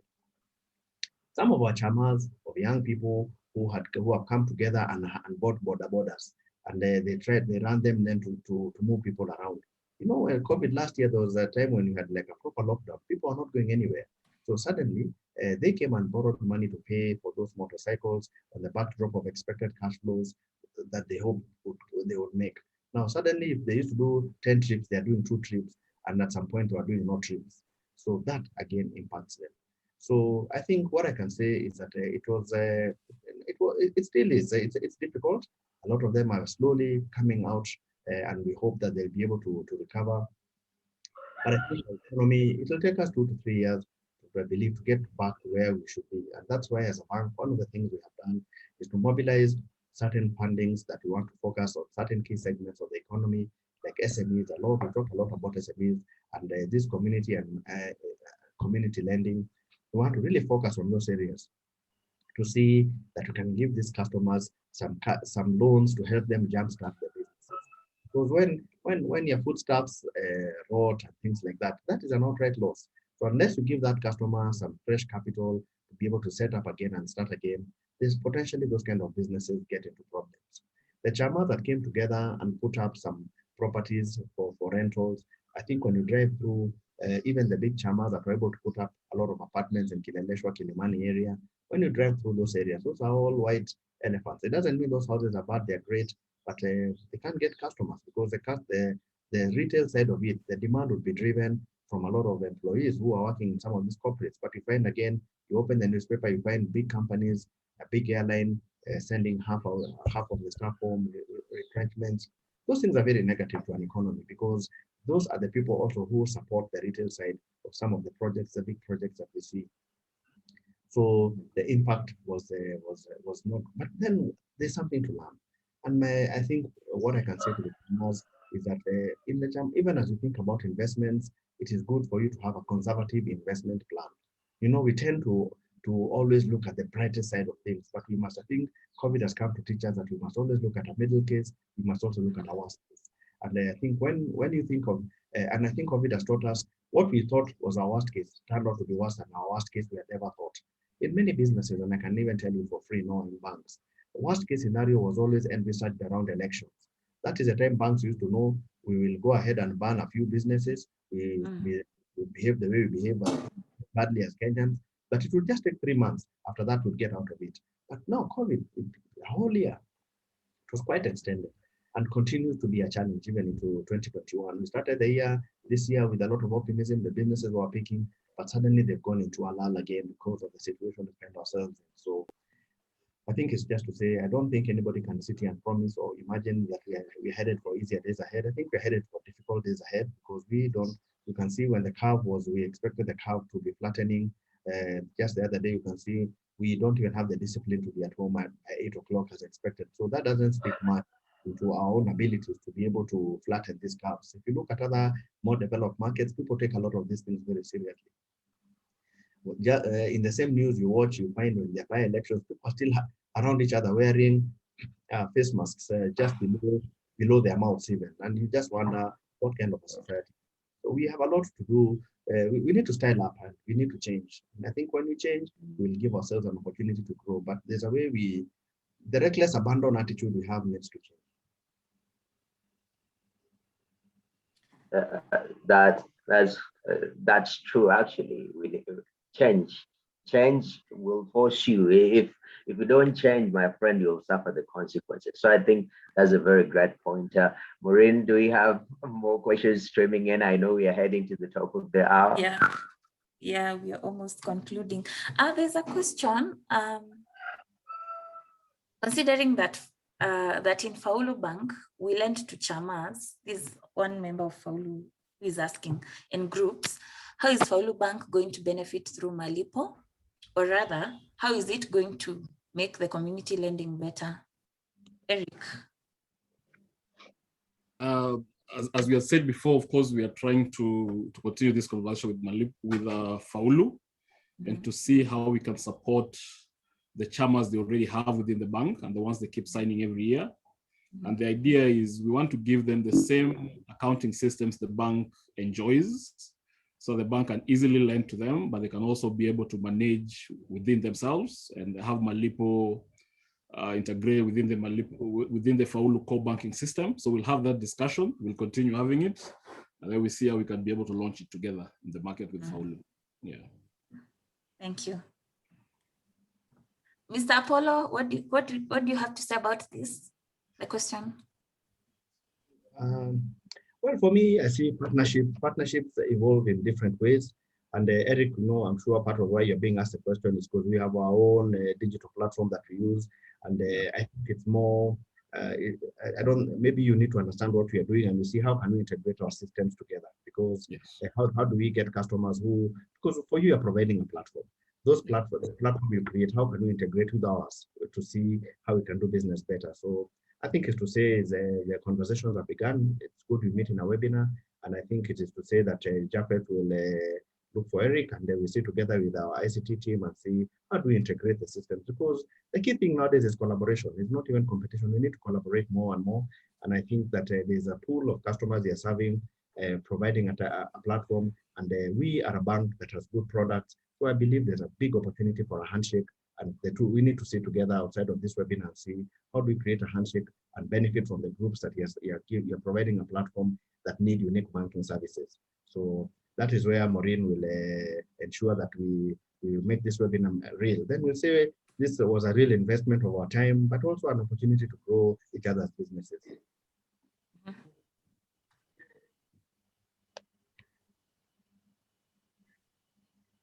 Definitely collaboration, very important.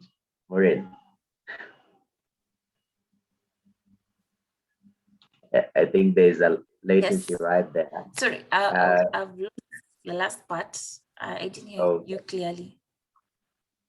It's okay. Actually, Mr. Apollo has made a great point about collaboration. And I said, at the end of the day, even the people who are tuning in from all over the world, you have an opportunity to exchange ideas, because that is the foundation of growth in the society. I think it's important. Maybe just briefly, this is a question that's asking me, because Eric, you mentioned that you can give advisories some of these CHAMAS. Can you get me, Maureen? Okay, a little bit of latency. No, I can't. Sorry. Yeah. Okay. Okay. Yeah. So this is the question directed to Eric. In terms of advisory, you said you can give that to people who come on Malipo app. In regards to opportunities, now that we've seen what has happened, I know Mr. Apollo mentioned the issue of digitization is big time. Yeah. Now businesses are moving towards that step. Even the government, now it has introduced the digital service tax because they're seeing potential there to extract value and taxation. So from where you sit, what are the prime areas that you think those who wish to invest in CHAMA setting can delve into and make a killing at this agent time? I don't know about a killing, but I believe investments are to be built slowly. 180% returns is a very rare thing in investments.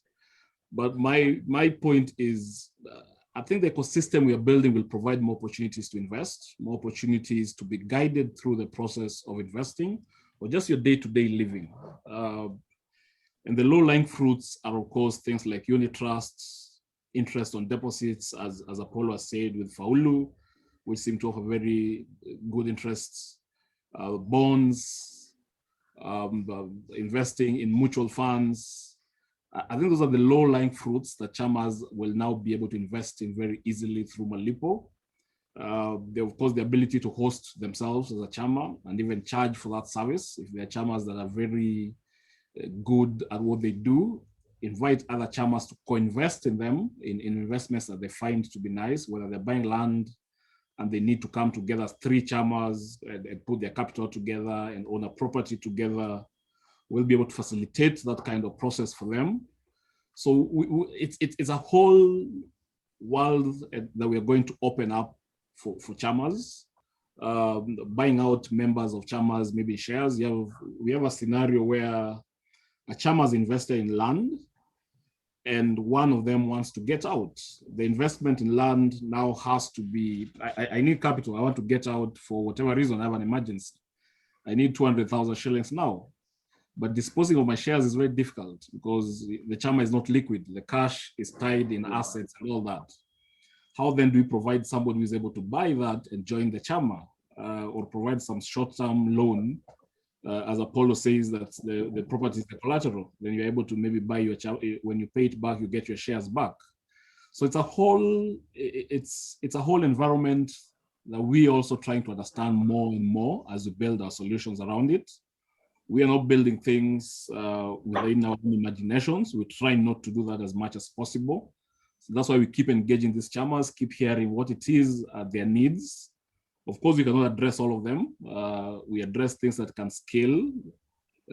So we try to avoid addressing things that are only unique to particular people, but we still listen and see if we can be able to solve those problems.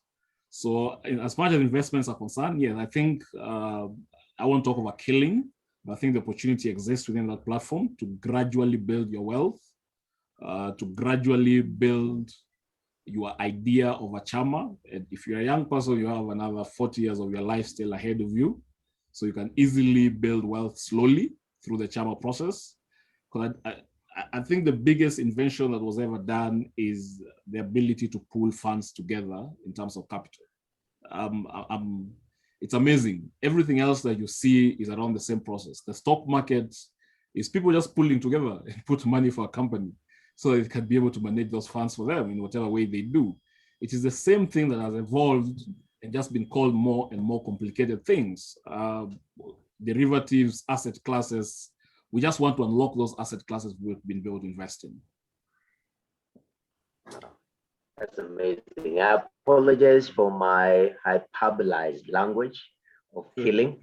I take that back. I'm not usually in the use of violent language. So Maureen, yes. I think I'll hand over to you. Okay, as we wind up, because it's almost time to wind up.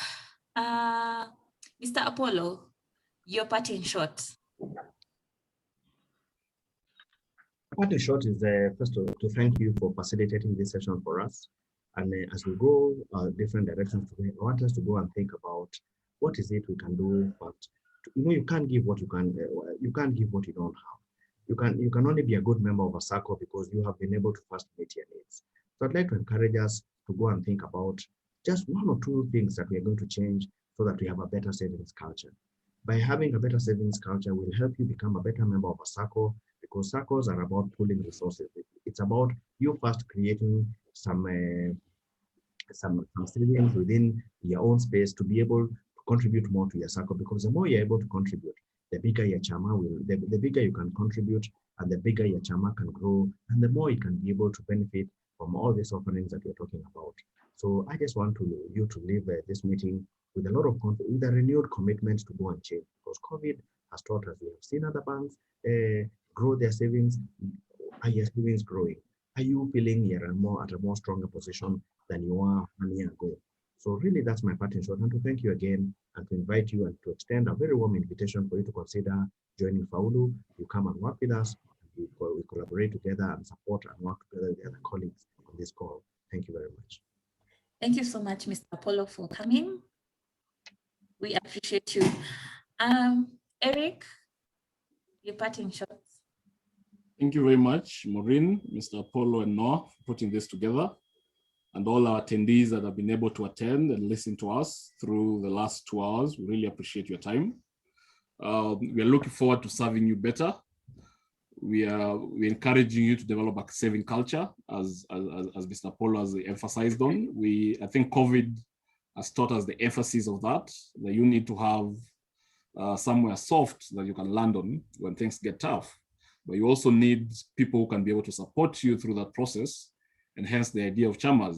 So come together, be a responsible member of your CHAMA, contribute effectively, make use of Malipo to help you do that. It's reminders, features that reminds you when to save, so that you're not always late and you don't always forget. I think that is the most we can say about it for now. We'll keep engaging you.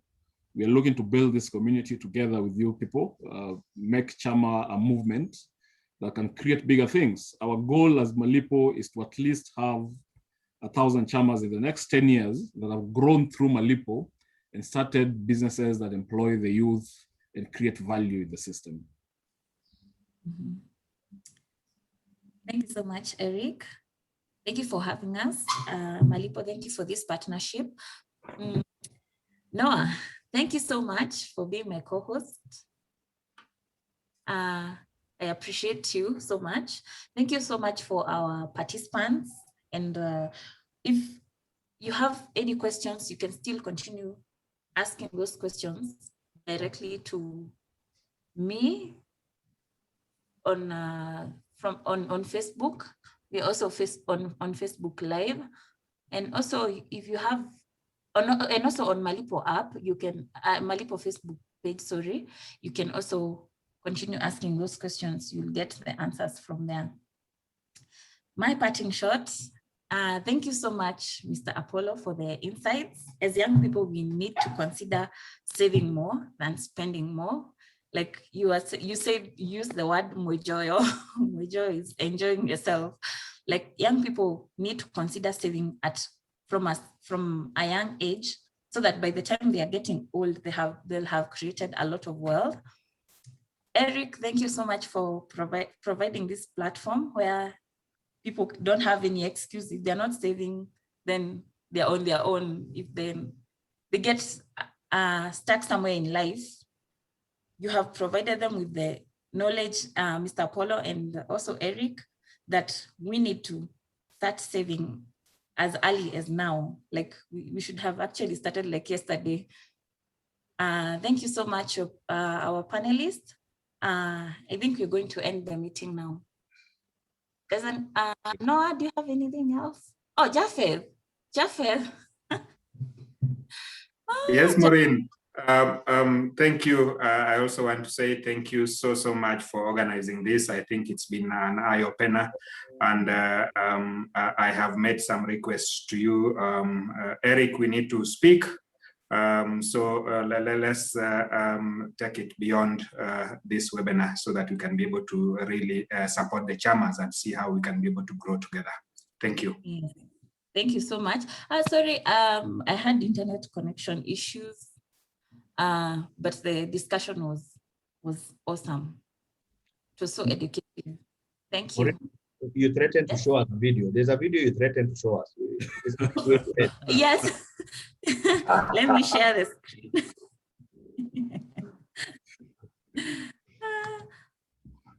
Make the threats come alive now. Right now.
Play the video.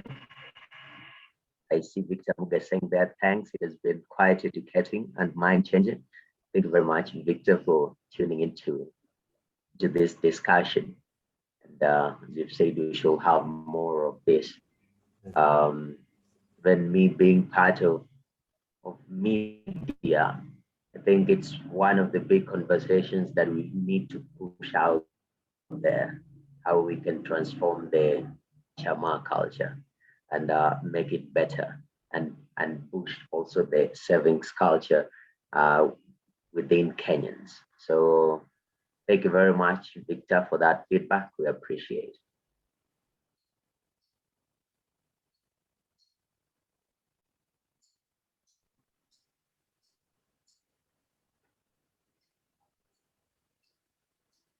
Well, there seems to be a little bit of a challenge sharing the video. I think it's something that can be worked on, but yes, Mr. Apollo, the threat still stands. No, it's all right, Maureen. I'm sure next time you'll be able to share it, or you can, and we'll be able to. It's a reason for us to meet again. Definitely.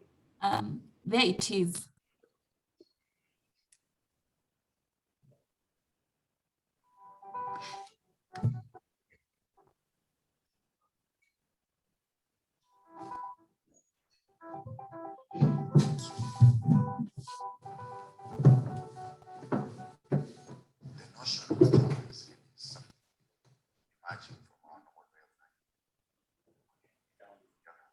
Social, which is the primary source,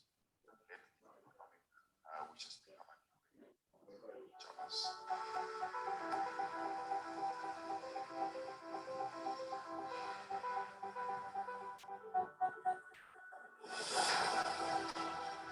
It's about money and productive use.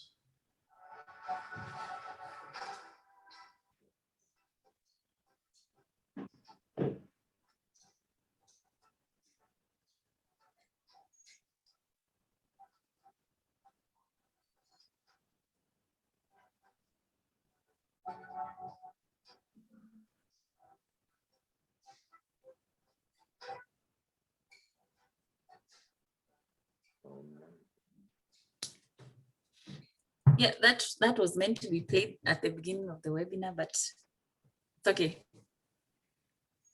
Thank you very much. Appreciate I it. got to play it. Appreciate it. Yeah. Thank you, Maureen. Okay. Thank you. Thank you.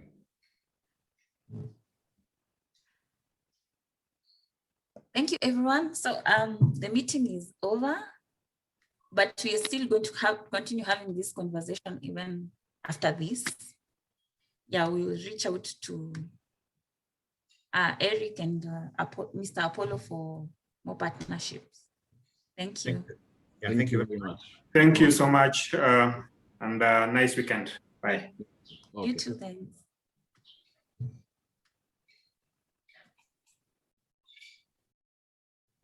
Thank you.